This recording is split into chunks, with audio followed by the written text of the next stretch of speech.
வணக்கம்.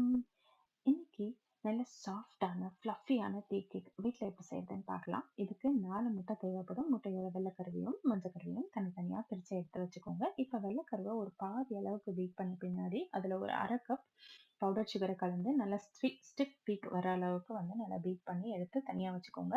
இப்போ மஞ்சக்கருவுல 1 teaspoon pineapple essence, ஒரு 1/4 டீஸ்பூன் பட்டர் எசன்ஸ் இருந்தா கண்டிப்பா சேர்த்துக்கோங்க. சேர்த்தா நல்லா டேஸ்ட் நல்லாருக்கும். அது கூட ஒரு 1/2 கப் பவுடர் சுகர சேர்த்துட்டு, அதுல 3 டேபிள் ஸ்பூன் பாலு, ஒரு 1/4 கப் ஆயில் சேர்த்தி அதையும் நல்லா மிக்ஸ் பண்ணிக்கோங்க. கடைசியா இதுல மைதாவ சேர்த்திட்டு, அதையும் நல்லா மிக்ஸ் பண்ணி எடுத்து வச்சுக்கோங்க.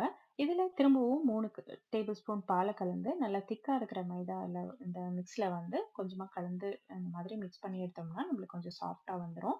இதுல நம்ம இதுக்கு முன்னாடியே பீட் பண்ணி எடுத்து வச்சிருக்கோம் இல்லைங்களா? அந்த வெள்ள கரு, அத கொஞ்சம் கொஞ்சமா சேர்த்தி சாஃப்ட்டா மிக்ஸ் பண்ணணும். முடிஞ்ச அளவுக்கு இதுல இருக்க அந்த ஏர் பபிள்ஸ் போகாத அளவுக்கு நல்லா மிக்ஸ் பண்ணி எடுத்துக்கிட்டோம்னா, நம்மளோட கேக் பேட்டர் ரெடி ஆயிடுச்சு. இப்ப இத ட்ரேல சேஞ்ச் பண்ணிட்டு, இதுல இருக்கிற ஏர் பபிள்ஸ் எல்லாத்தையும் முடிஞ்ச அளவுக்கு இந்த மாதிரி டூத் பிக் வச்சு உடைச்சு விட்டுருங்க. இப்போ நம்மளோட கேக் நல்லா சுட சுட சூப்பரா தயாராயிடுச்சு. இதுல நம்ம பேக்கிங் சோடாவும் யூஸ் பண்ணல, பேக்கிங் பவுடரும் யூஸ் பண்ணல.